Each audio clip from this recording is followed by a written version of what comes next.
Assalamualaikum warahmatullahi wabarakatuh. Bismillahirrahmanirrahim. Alhamdulillahirabbil alamin. Wa bihi nasta'inu ala umurid dunya waddin. Wassalatu wassalamu ala sayyidina Muhammadin wa ala alihi wa sahbihi ajmain, amma ba'd. Para mahasiswa yang berbahagia, alhamdulillah pada kesempatan ini kita bisa melanjutkan perkuliahan kita,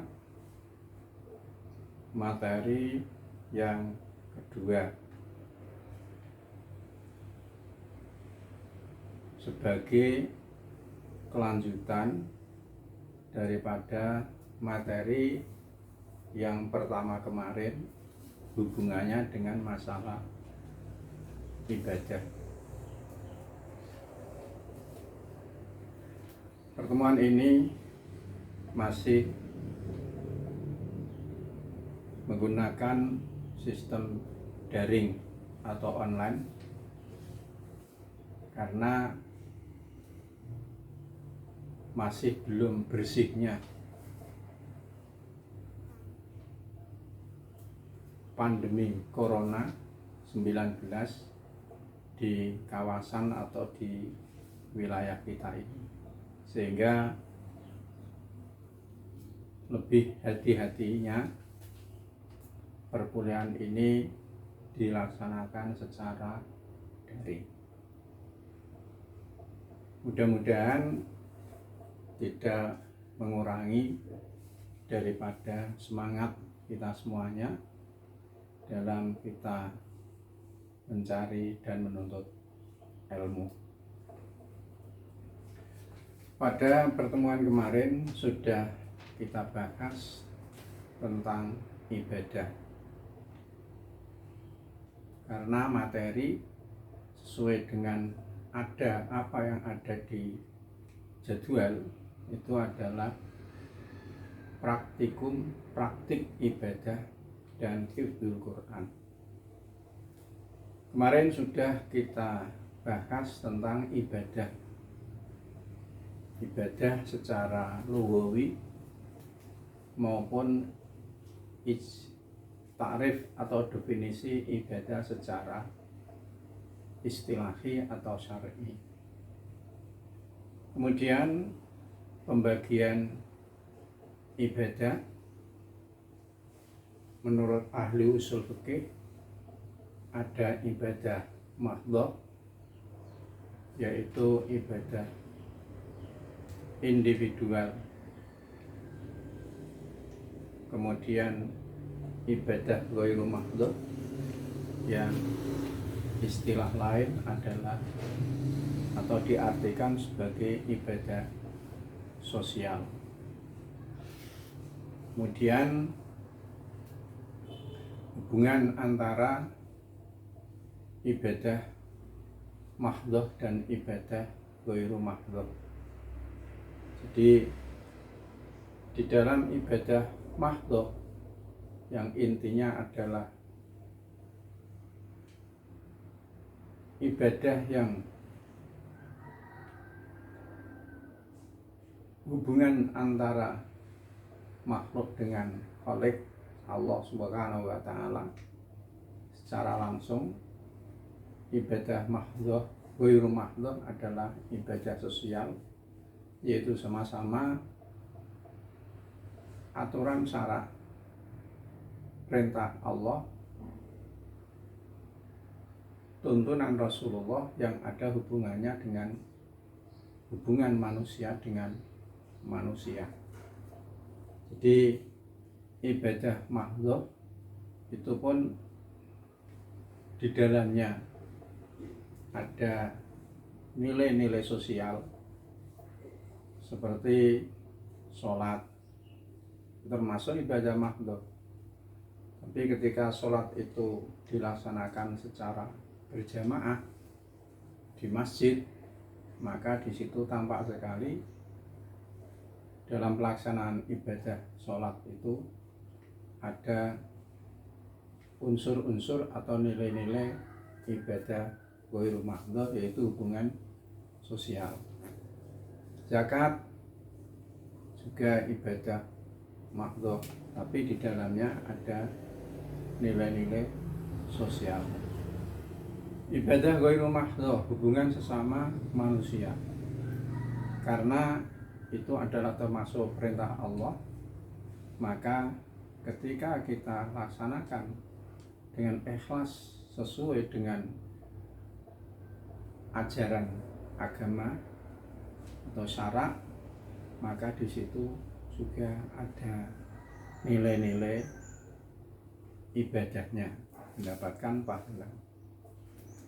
Kemudian untuk materi yang sekarang ini, ya, kita fokuskan dalam permasalahan sholat. Kita memang sudah melaksanakan sholat karena itu adalah konsekuensi kita sebagai orang muslim. Sholat adalah merupakan salah satu rukun Islam, dan sholat adalah rukun Islam yang paling esensial dalam Islam, karena pensyariatannya, ya, itu langsung diterima oleh Rasulullah di langit ketika Rasulullah dimi'rajkan itu, sedangkan syariat yang lain itu pensyariatannya adalah di bumi. Itu menunjukkan tentang sangat esensial ibadah sholat itu. Bukan berarti mengalahkan yang lain, tapi dibanding syariat atau ajaran-ajaran ibadah yang lain, sholat berada di level atau tingkat yang paling atas. Nah, mengapa masih kita kaji, masih kita pelajari, masih disampaikan dalam kuliah? Karena mungkin di antara kita sudah melaksanakan sholat, tapi sholat kita itu, ya, tidak seluruhnya, mungkin di antara kita belum sepenuhnya memenuhi aturan-aturan yang ada di dalam aturan sholat itu sendiri. Mungkin rukunnya, mungkin tata cara pelaksanaannya dan sebagainya, sehingga perlu disampaikan, ya. Jangan sampai kita itu mahasiswa dari perguruan tinggi Islam, kemudian ketika dalam kita melaksanakan sholat itu, ya, kurang benar. Jadi sholat merupakan rukun Islam yang kedua dari rukun-rukun Islam. Nah, sholat itu sendiri, ya, difardukannya, dalilnya adalah firman Allah, inna sholata kanat alal mu'minina kitaban mawquta. Sesungguhnya sholat bagi orang-orang mukmin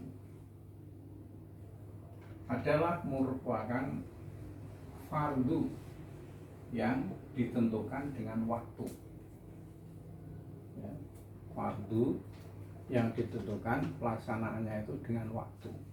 Di sholat 5 waktu itu adalah fardu, ya, di situ ada waktu-waktu pelaksanaan. Kemudian sholat menurut bahasa adalah doa.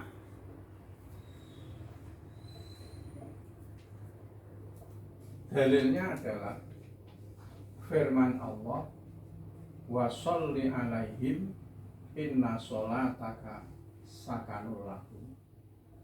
Jadi wasolli di sini artinya bukan dan sholatlah, tapi wasolli alaihim, dan berdoalah untuk mereka.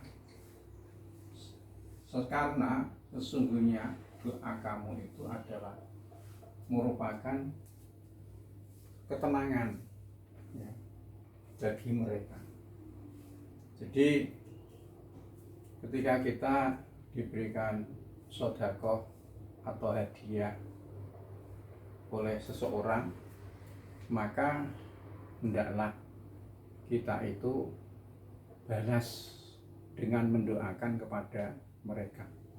Sebab dengan doa itu memberikan kesenangan, ketenangan bagi mereka yang memberikan sedekah atau memberikan hadiah. Jadi sholat menurut bahasa adalah doa. Ya. Samping itu orang-orang Arab itu, ya, mengartikan, ya, sholat yaitu doa menurut bahasa mereka. Jadi doa itu ya sholat, sehingga dikuatkan dengan dalil Al-Quran, wa sholli alaihim inna sholataka sakanun lahum.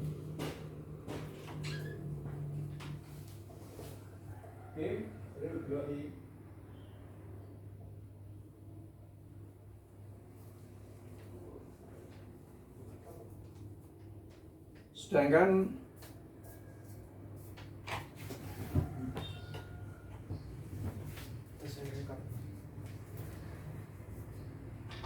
menurut syarah,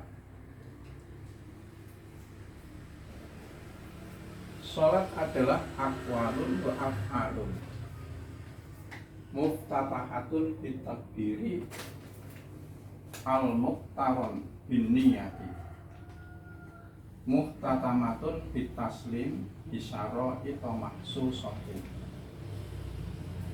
Sholat adalah beberapa ucapan dan beberapa perbuatan,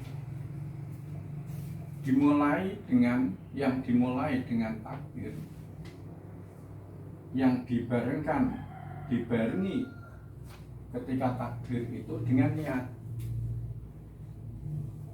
diakhiri dengan salam dengan syarat-syarat khusus. Di sholat itu beberapa ucapan.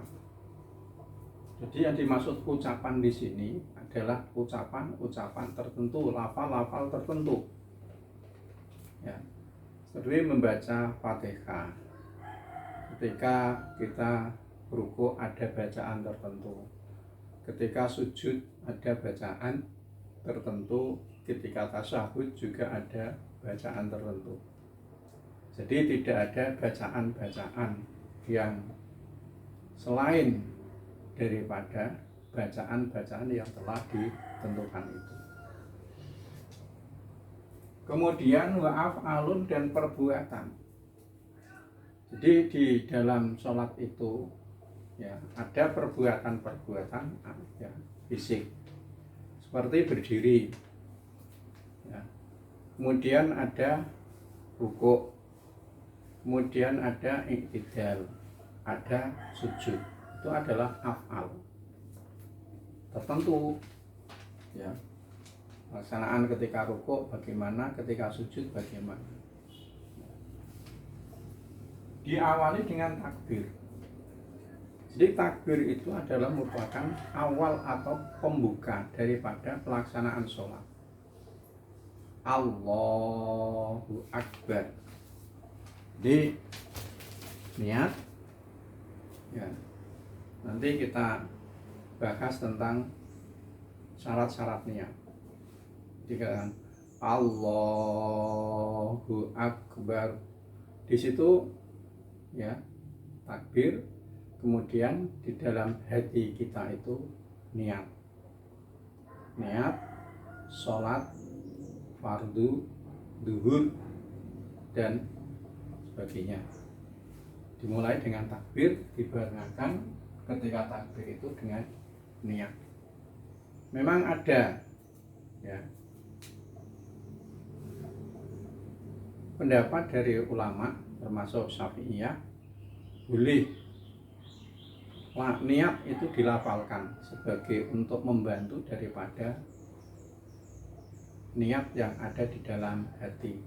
Tapi yang pokok niat itu adalah al-qasdu, bersengaja yang untuk melaksanakan apa yang akan kita laksanakan, dan tempatnya itu adalah di dalam hati.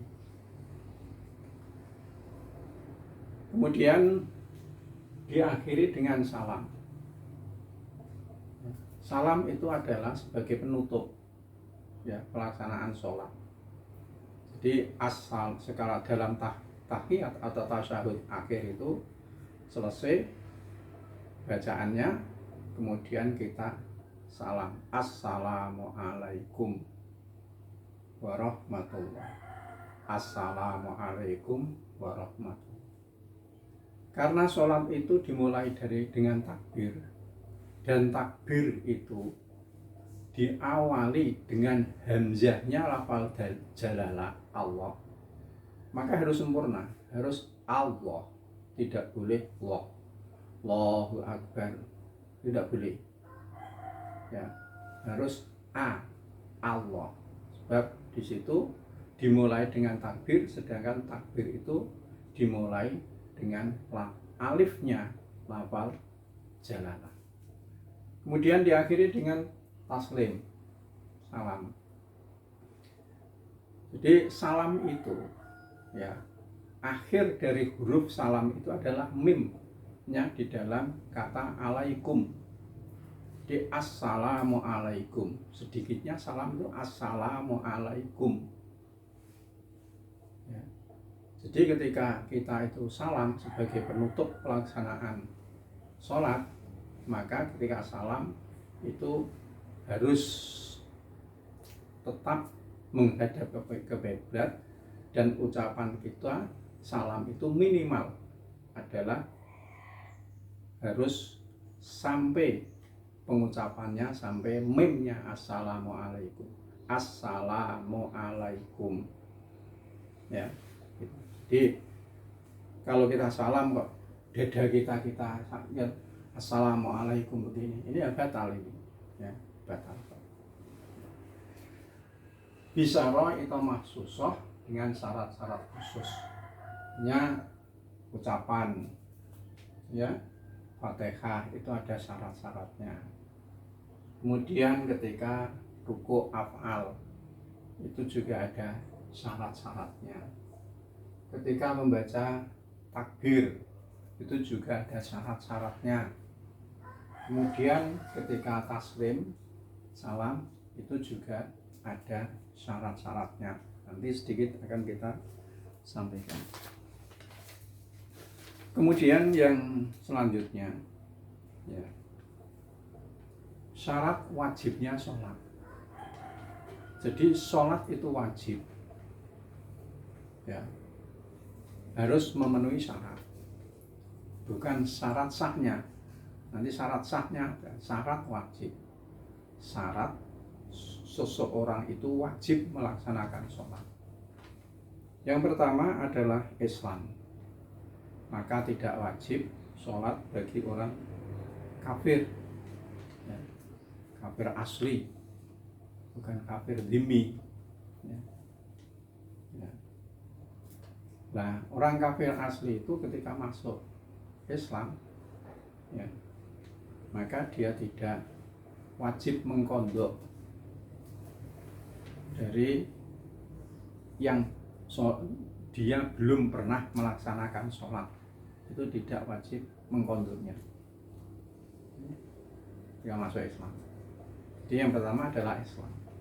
Yang kedua adalah bulug atau dewasa, maka tidak wajib sholat bagi anak yang belum dewasa, karena di dalam hadis disebutkan rufi'al qalamu an salasin, anin naimi hatta yastayqidu, wa anis sobi hatta yaqtalima, wa anil majnuni hatta yaqila.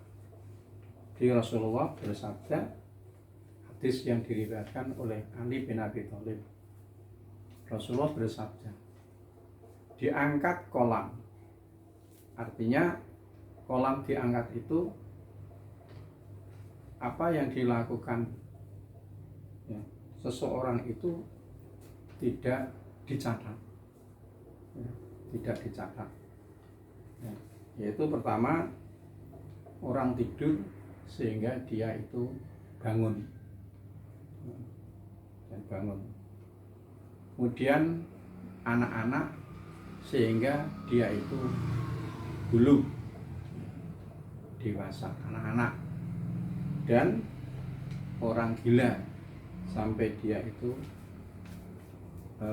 berakal atau pulih daya ingat atau akalnya. Kemudian yang ketiga adalah akal. Maka tidak wajib sholat bagi orang yang hilang akalnya, seperti gila, ya, sakit yang sampai orang itu hilang ingatannya, akalnya, atau orang yang mabuk, ya, maka di situ tidak wajib sholat ketika mabuk. Ya. Kemudian salamatuha sata ini, selamat dua indranya, yaitu indra penglihatan dan indra pendengaran. Jadi tidak wajib sholat orang yang ditakdirkan sejak kecil itu dia dalam keadaan bisu. Apa bisu? Tidak bisa melihat, buta, ya. Jadi penglihatan buta, dan dia dalam keadaan bisu, ya, bisu, ya. Karena apa? Karena dia tidak bisa melihat, tidak bisa mendengar itu, dia tidak pernah mendengar informasi tentang sholat, ya. Kemudian bisu, ya, bisu, asom, ya, dia tidak bisa berucap apa-apa, bisu, akma wa asom, walaupun dia itu bisa berucap. Kemudian bulu dakwah, sampainya dakwah, maka tidak wajib sholat bagi orang yang tidak sampai kepadanya itu dakwah, seperti orang yang hidup di puncak gunung sana atau di padang pasir atau belantara yang luas jauh dari ulama, karena dia tidak pernah mendengar dakwah, ya, tidak sampai kepada mereka itu dakwah tentang kewajiban sholat, kemudian ajaran tentang sholat dan sebagainya, wajib sholat. Apabila telah sampai kepada mereka dakwah itu, maka tidak wajib mengkondok, tidak wajib mengkondok. Dia belum pernah melaksanakan sholat sebelum datangnya dakwah itu. Tak tahu sholat terus untuk dakwah tentang ajakan sholat, perlu sholat, maka ketika dia belum mendapatkan dakwah, dia tidak melaksanakan sholat, maka sholatnya itu tidak wajib untuk mengkondoknya. Itu syarat wajibnya sholat. Sedangkan syarat sahnya, sah. Jadi sholat itu sah, itu ada syaratnya. Yang pertama adalah Islam, maka tidak sah tidak sah. Sholatnya orang yang murtad, ya, murtad tidak sah, bukan ya bukan wajib, sah tidak sah. Jadi sholatnya itu tidak sah.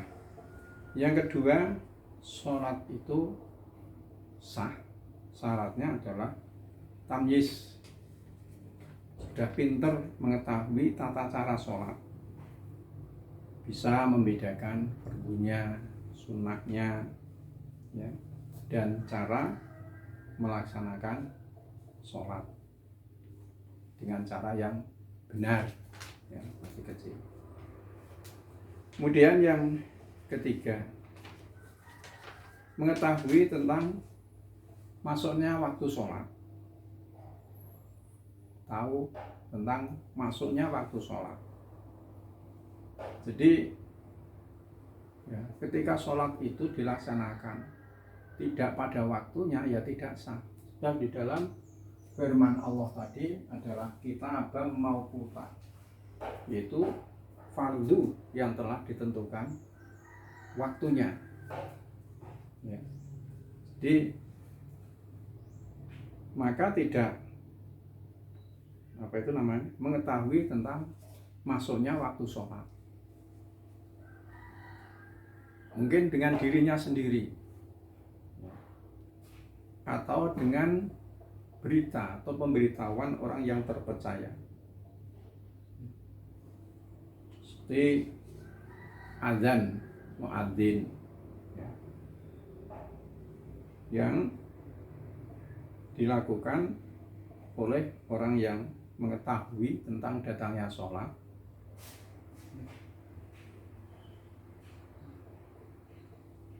ya. Di muadzin, kalau di sini itu ya secara umum, ya, dengan datangnya azan itu yang sudah ada jadwal waktu sholat dan sebagainya, kemudian diikuti oleh para muadzin, itu untuk masa sekarang ini dan di lingkungan kita itu tidak kesulitan untuk mengetahui masuknya waktu sholat. Tapi zaman dulu atau mungkin di hutan belantara sana itu seperti kalau kita mungkin di Kalimantan dan sebagainya, itu ya tidak seperti yang ada di wilayah atau daerah-daerah kita yang di sini sudah kita dengar, yaitu nidak atau panggilan orang-orang yang adzan untuk menunaikan sholat. Kemudian yang keempat, suci pakaiannya, badannya, dan tempatnya dari najis. Nah, dalilnya adalah wa thiyabaka fatahhir, maka pakaianmu, fatahhir, dengan pakaianmu maka sucikanlah. Maka dikiaskan dengan pakaian itu, ya, badan dan tempat sholat, ya, tempat sholat. Jadi di situ bunyinya wasya baka pakaian, tapi dikiaskan dengan pakaian. Ketika kita sholat harus suci, maka badan kita dan tempat kita sholat pun harus suci, ya. Kemudian yang keenam, syarat sahnya sholat adalah menutup aurat. Jadi aurat itu menurut bahasa adalah diambil dari aur atau ar, yang artinya ar atau aur itu adalah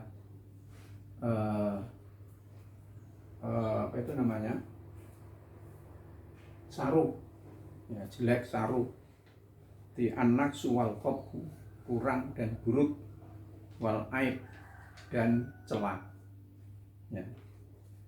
Dikatakan dengan itu dikatakan aurat, nah, karena tidak baiknya untuk melihatnya dan dianjurkan untuk memejamkan mata ketika kita itu melihat aurat, ya, pejamkan. Kemudian yang ketujuh adalah menghadap kiblat. Dalilnya adalah firman Allah, fawalli wajhaka syatro masjidil haram. Maka palingkanlah. Jadi ini sejarahnya ketika Rasulullah masih di Makkah, itu ketika sholat menghadapnya arah ke Baitul Maqdis.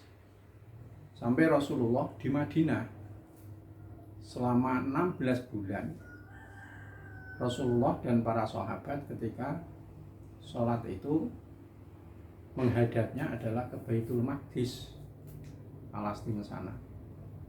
Kemudian Rasulullah ingin memohon kepada Allah supaya kiblat sholat itu dialihkan, dipindahkan menghadap ke Masjidil Haram atau Ka'bah. Maka turunlah ayat fawalli wajhaka syatro Masjidil Haram. Maka hadapkanlah, palingkanlah wajahmu ke arah Masjidil Haram. Maksudnya Syatrul Masjidil Haram ini adalah Ka'bah, ya, Ka'bah yang ada di dalam Masjidil Haram. Itu syarat wajibnya sholat dan syarat sahnya sholat. Kemudian ya, di dalam sholat itu ada rukun dan tadi disebutkan syarat. Apa bedanya rukun dengan syarat? Jadi kalau syarat itu adalah sesuatu yang menjadi sahnya sesuatu dan ada di dalam sesuatu itu. Kok sesuatu semuanya gimana? Jadi umpamanya tadi disebutkan satrul aurah, menutup aurat, itu adalah termasuk salah satu sahnya sholat. Sahnya sholat. Nah, menutup aurat itu adalah sesuatu yang menjadi sahnya sesuatu, yaitu sholat. Kemudian sesuatu itu ada di luar pelaksanaan sholat. Jadi menutup aurat itu tidak dilaksanakan dalam keadaan sholat, tapi dilaksanakan sebelum pelaksanaan sholat. Bukan ketika sholat baru menutup aurat, itu bukan. Ini syarat. Ya. Sedangkan rukun itu adalah sesuatu yang menjadi sahnya sesuatu, tapi ada di dalam sesuatu itu. Seperti membaca Fatihah, itu adalah sesuatu ya, yang menjadi sahnya sesuatu yaitu sholat, dan itu ada di dalam pelaksanaan sholat. Jadi tidak boleh membaca Fatihah dalam sholat itu dilaksanakan sebelum melaksanakan sholat atau di luar pelaksanaan sholat.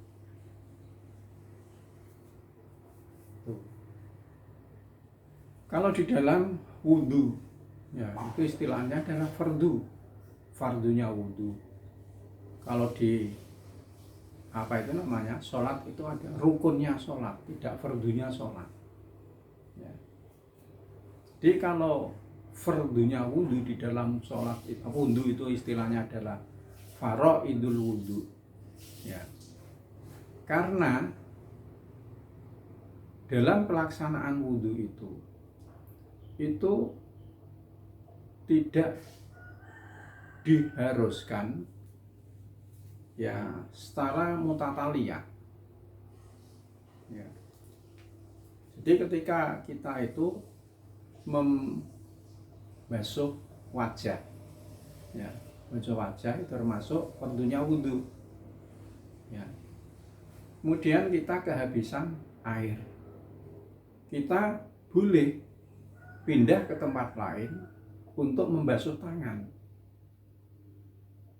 Habis lagi airnya, pindah ke tempat lain untuk mengusap kepala atau sebagian kepala. Itu bedanya. Tapi kalau dalam sholat rukun tidak boleh, ya, tidak boleh baca Fatihah di sini kemudian pindah ke tempat lain atau nanti tidak boleh. Harus Fatihah kemudian rukun-rukun selanjutnya. Nah, di dalam fikih rukun sholat itu ya dibagi, ada yang namanya rukun qalbi, rukun sholat tapi ada di dalam hati. Ada rukun qauli, rukun yang berupa ucapan. Dan yang ketiga adalah rukun fi'li, rukun sholat yang berupa perbuatan. Ya, walaupun di sini aqwalun wa af'alun. Ya. Tapi niat itu disebut rukun qalbi sebab niat itu ada di dalam hati. Jadi rukun qalbi itu satu, yaitu niat. Niat. Jadi inti daripada niat itu adalah qasdu, menuju, bersengaja melaksanakan sholat, ya, atau sesuatu yang lain seperti zakat juga ada niatnya. Kemudian rukun qauli, rukun sholat yang berupa ucapan. Jadi sebelumnya rukun sholat itu sebagian ulama merumuskan ada 13 dan ada yang merumuskan ada 17. Yang merumuskan 13 itu tumak nina, bukan tumuk nina, ya, tumak nina dalam rukuk, dalam iktidal, dalam sujud, dan dalam duduk di antara sujud, di antara dua sujud. Itu dimasukkan langsung rukuk dan tumak ninahnya, iktidal dan tumak ninahnya, sujud dan tumak ninahnya, kemudian duduk di antara dua sujud dan tumak ninahnya. Tapi kalau yang hitung satu, yang merumuskan rukun sholat itu ada 17, maka masing-masing tadi dihitung. Rukuk dihitung 1, tumak ninahnya dalam rukuk dihitung 1, sehingga ada selisih 4, yaitu tumak ninah dalam rukuk, tumak ninah dalam iktidal, tumak ninah dalam sujud, dan tumak ninah dalam di antara dua sujud. Itu. Saya kembali lagi, rukun tadi yang jumlahnya 17 atau 13 itu dibagi, ada namanya rukun qalbi, rukun yang ada di dalam hati, itu niat. Yang kedua adalah rukun qauli, rukun sholat yang berupa ucapan. Rukun qauli itu ada 5. Yang pertama adalah takbiratul ihram, di ucapan. Yang kedua adalah bacaan surah Al-Fatihah. Yang ketiga adalah bacaan tasyahud akhir. Kalau kita sering menyebut tahiyat akhir. Mengapa disebut tahiyat? Sebab bacaan itu dimulai dengan at-tahiyatu, sehingga orang itu mudahnya itu membaca tahiyat itu. Tapi istilah di dalam fikih itu adalah tasyahud. Mengapa disebut tasyahud? Karena di dalam bacaan itu ada syahadahnya, asyhadu alla ilaha illallah. Jadi yang ketiga itu adalah bacaan tasyahud akhir. Yang keempat adalah membaca sholawat kepada Nabi pada tasyahud akhir.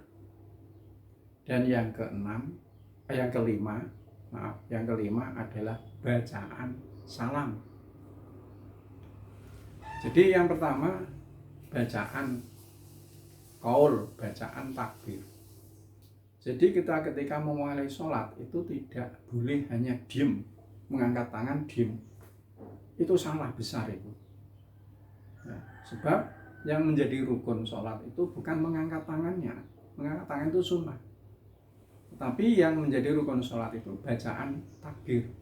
Allahu Akbar. A. Ya, tadi sudah saya sebutkan.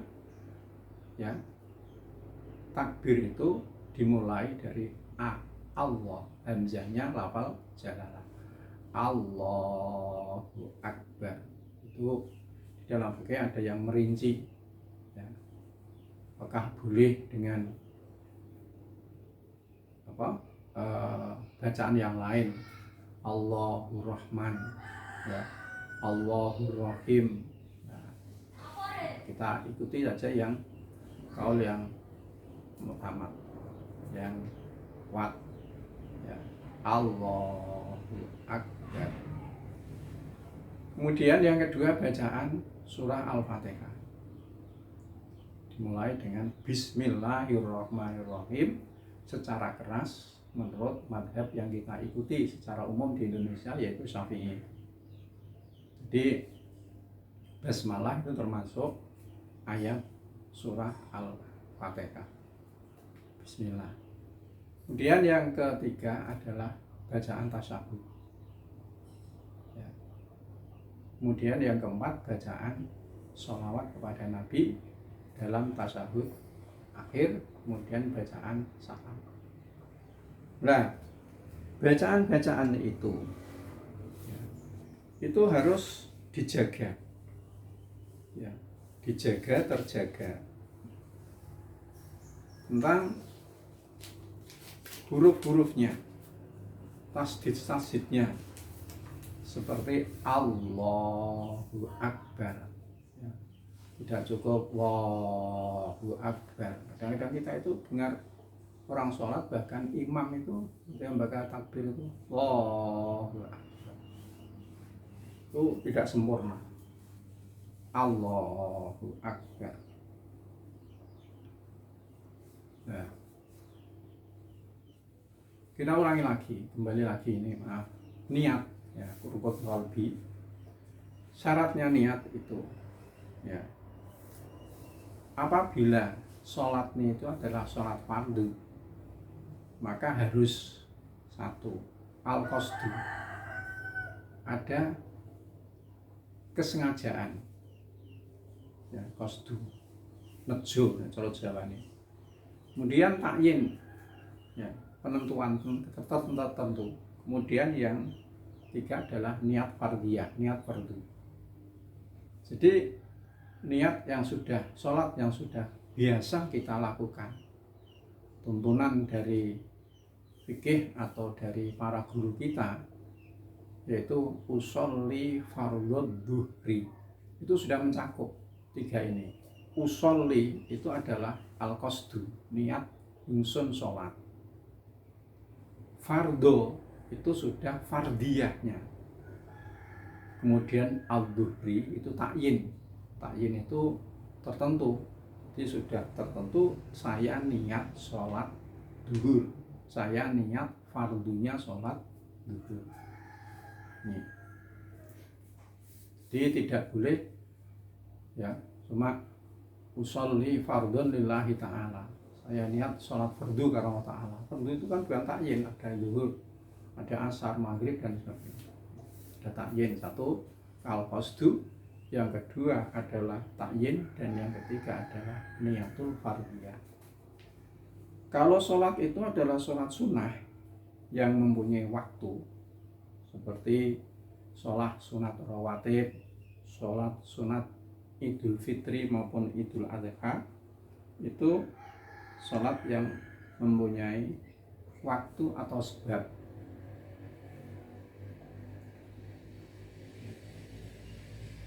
Jadi sholat istisqa itu sholat mempunyai sebab, ya.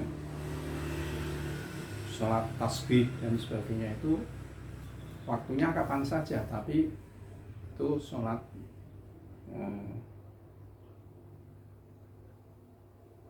mempunyai sebab. Itu harus qasdu dan takyin saja. Jadi usolli qobliyatal zuhri. Ya, jadi sholli niat, qasdu, qobliyatal zuhri itu adalah takyin, qobliyah zuhur. Jadi kalau ditambah sunnatan juga tidak apa-apa, kalau tidak pun tidak apa-apa. Kemudian apabila sholat itu adalah sholat sunat mutlak, maka wajib qasdu saja. Ya, sholat sunat mutlak, ya, sholat sunat mutlak.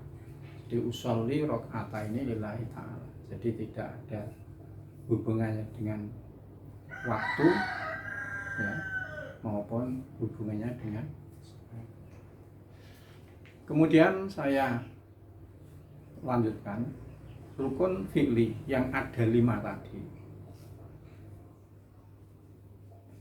Itu membacanya, huruf-huruf dalam bacaan itu harus terbaca sampai huruf-huruf yang ditasdid itu harus dijaga, sebab huruf yang ditasdid itu adalah 2 huruf, ya, 2 huruf. Allahu Akbar, tidak Allahu Akbar, Allahu Akbar, jadi tidak tampak tasdidnya. Iya karena budu, tidak cukup iya karena budu, terus iya karena budu. Hurufnya sampai tasdidnya itu harus terbaca. At-tahiyatul, nah itu hati-hati itu. Ya-nya itu ada tasdidnya itu. At-tahiyatul mubarakatus sholawatut thayyibatul.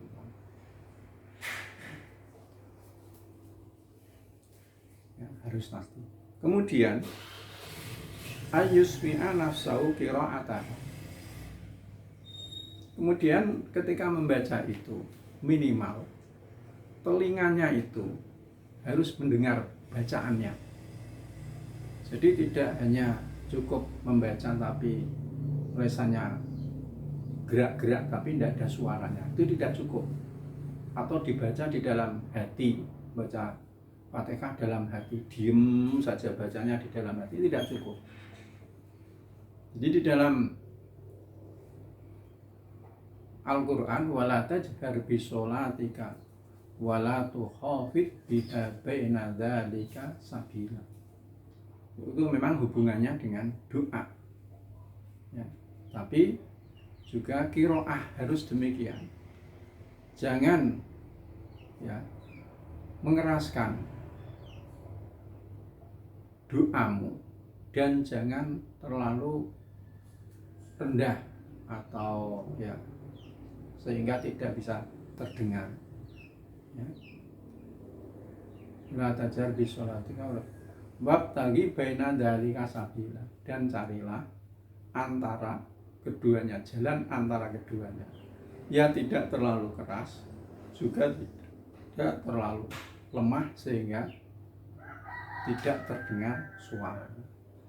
Di keras itu, ya, tidak, kalau tidak ada yang mengganggu, gangguan seperti gaduh dan suaranya, itu ya telinganya harus dengar Bismillahirrahmanirrahim. Tapi jangan keras-keras sehingga ketika kita sholat berjamaah ada orang yang ada di kanan kiri kita dalam baris itu kemudian terganggu dengan bacaan kita. Jangan sampai terganggu, itu harus dengar, ya. Jadi ketika takbiratul ihram kemudian hanya diem terus mengangkat tangan, itu tidak cukup, itu salah itu. Kemudian ketika salam itu diem tapi hanya menolak begitu saja, itu tidak boleh. Yang menjadi rukun itu adalah bacaan salamnya. Ini. Kemudian syaratnya ruku. Antana larohatahu rukbatahi. 2 tapak tangannya itu adalah memegang atau mencapai dua lututnya. Jadi begini ya, lututnya. Jadi tidak boleh ya, mengangkat ya atau meninggikan apa itu namanya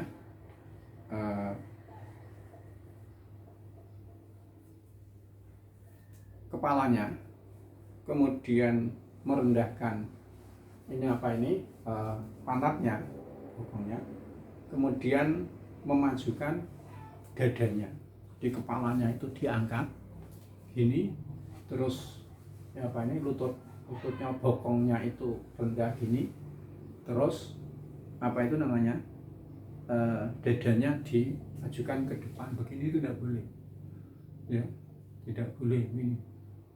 Terus dua tapak tangannya mencapai dua lutut sehingga ya diperkirakan punggungnya dengan kepalanya itu rata, itu rukuk. Kemudian sujud itu syaratnya yang pertama adalah dengan 7 anggota sujud. Jadi Rasulullah bersabda, umirtu an asjuda ala sab'ati a'dhumin. Saya diperintahkan sujud atas 7 ya, tulang, itu anggota sujud. Anggota sujud yang 7 itu mana? Yang pertama adalah dahi, yang kedua, yang ketiga, dan ketiga adalah 2 tapak tangan. Kemudian yang keempat dan 5 adalah lutut, dan keenam dan ketujuh adalah tapak jari kaki, tapak jari kaki itu. Ya. Jadi ketika kita itu sujud, maka 7 anggota badan itu, ya, kepala kita, dahi kita, ya, 2 tapak tangan kita, kemudian kaki lutut kita, kemudian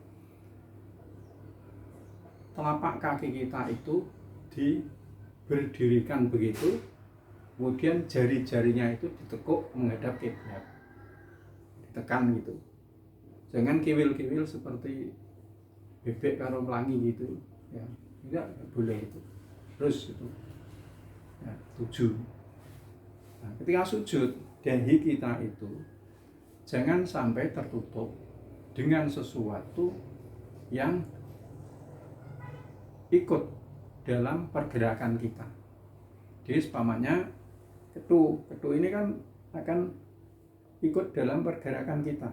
Ketika kita berdiri, kita rukuk, ya, itu akan ikut dengan gerakan kita.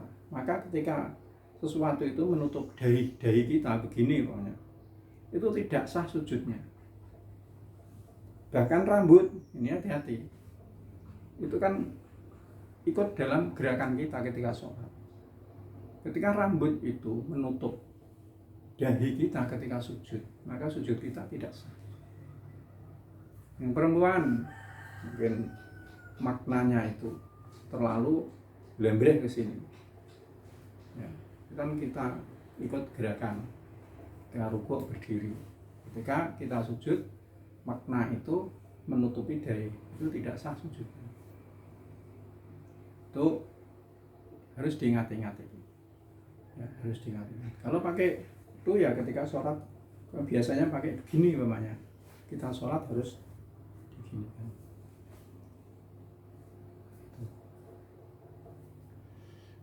Sujud. Kemudian antakuna jabah maksufa, dahi ini harus terbuka itu. Kalau yang sajadah kambal menutup, ya itu bukan menutup itu, karena itu memang disiapkan dan tidak ikut dalam gerakan kita sholat mengkono ya. Kemudian Allah yasjuda ala syai'in yataharraku bi harakati, tidak sujud atas sesuatu yang bergerak dengan gerakannya sujud. Jadi tadi saya sebutkan seperti kopiah ini kan ya bergerak dengan gerakan kita ketika berdiri, ketika rukuk dan sebagainya, itu kan ikut dalam gerakan kita. Itu tidak boleh apa itu namanya sujud. Nah, ketika kita duduk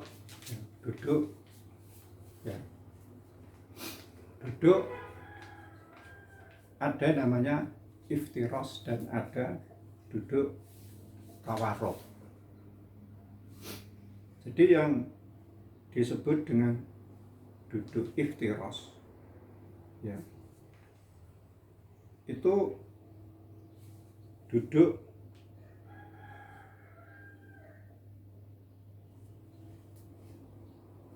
dengan menggunakan iftiros itu menggunakan lemek, yaitu menggunakan lemek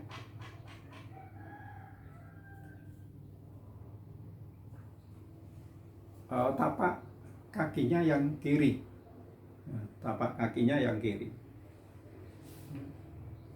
kemudian tapak kakinya yang kanan itu berdiri tegak ya, kemudian meletakkan ujung-ujung daripada batini asobi'i, bagian ujung jari-jari yang dalam itu ditekuk ya, menghadap kiblat ya, itu. Nah, semua gerakan dalam sholat itu duduknya adalah iftiros ya. Kemudian yang kedua adalah tawarruk. Jadi warikun itu artinya lempeng, karena duduknya itu apa itu namanya tersangga atau lempeng yusro yang kiri, gitu. Kemudian jari-jari kaki kirinya, kanannya tadi seperti ketika duduk iftiros. Jadi juru tawarruk itu hanya pada tasahud akhir, karena tasahud akhir nanti itu tidak ada gerakan sesudahnya, langsung salam. Jadi kalau ya umpamanya meninggalkan atau lupa sunnah abaat, umpamanya doa kunut ya lupa atau ditinggalkan, kemudian nanti akan sujud sahwi, maka pada tasahud akhir itu duduknya adalah iftiros, karena dia akan melakukan gerakan yaitu sujud sahwi. Setelah sujud sahwi nanti duduknya adalah tawarruk ya, itu cara-cara duduk. Kemudian ketika kita itu takbiratul ihram, maka mengangkat tangannya ini ke tapak tangan itu sejajar dengan dua pundak ini. Dalam tapak tangan menghadap kiblat, jari-jarinya itu melengkung menghadap kiblat begini. Ya, ini Allahu Akbar. Jangan Allahu Akbar begini. Allahu Akbar, tidak boleh. Ini Allahu Akbar. Apalagi begini, Allahu Akbar, malah tidak boleh lagi. Di Allahu Akbar, mengangkat jangan dua tangan, membaca takbir, hatinya niat sholat. Jadi mengangkat dua tangan itu dalam sholat itu ada di 4 tempat, yaitu ketika takbiratul ihram, ketika turun akan rukuk ya, akan rukuk Allahu Akbar, rukuk. Kemudian ketika bangkit dari rukuk Allahu Akbar. Yang keempat adalah ketika bangkit dari tasyahud awal. Bagi sholat yang mempunyai rakaat 4 atau 3 rakaat. Itu caranya begitu. Jadi praktik sholat dengan tadi penjelasannya, ya mudah-mudahan bisa dipraktekkan. Seperti Rasulullah ketika mengajarkan sholat kepada para sahabat, Rasulullah sholat diikuti oleh para sahabat. Kemudian Rasulullah bersabda, "Shollu kama ra'aitumuni usolli." Sholatlah kamu semuanya sebagaimana kamu melihat saya sholat. Saya sholat. Jadi itu adalah apa itu namanya, sistem pendidikan praktis, praktek, dan itu lebih mengena, ya lebih mengena. Jadi sholat supaya sholat kita itu lebih benar dan sah dalam pelaksanaannya, maka aturan-aturan itu harus diikuti, termasuk yang penting adalah praktek dalam pelaksanaannya tadi. Rukun kolbi, rukun qauli, dan rukun fi'li itu adalah semua gerakan dalam sholat itu namanya rukun fi'li, rukun sholat yang berupa perbuatan. Di sini saya akhiri pertemuan kita. Kemudian pertemuan yang akan datang itu sudah mulai hifdzul Quran, membaca, menghafal surat-surat dalam Al-Quran. Ya, menghafalnya nanti dimulai dari surat Al-A'la, Sabbihisma Rabbikal A'la, sampai surat An-Nas. Ya, surat An-Nas. Dalam satu semester itu nanti masing-masing, karena ini masih bukan online, nanti pada jam kuliah nanti saya akan membuka ya video saudara membaca, menghafal. Saya lihat melalui HP atau laptop saya. Kemudian targetnya itu adalah satu semester itu hafal surat mulai Al-A'la sampai surat An-Nas. Nah, tiap-tiap pertemuan itu boleh menghafal 1, boleh menghafal 2, atau kalau belum siap tidak menghafal dulu, nanti untuk pertemuan yang akan datang boleh ya, menghafal 2, 3 menurut keadaannya. Artinya apa? Kalau nanti sudah mendekati selesai ya boleh banyak, pokoknya kita berlomba supaya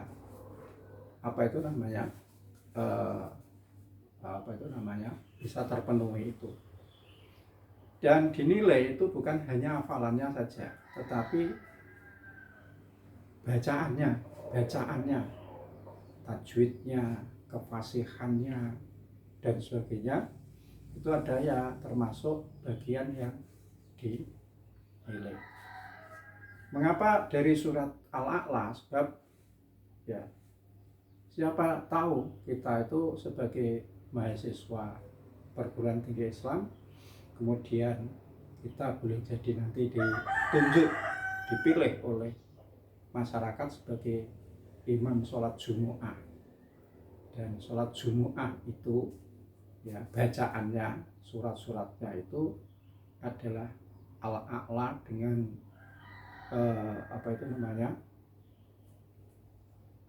surat Sabbihisma Rabbikal A'la, kemudian surat lupa saya, itu biasa saya baca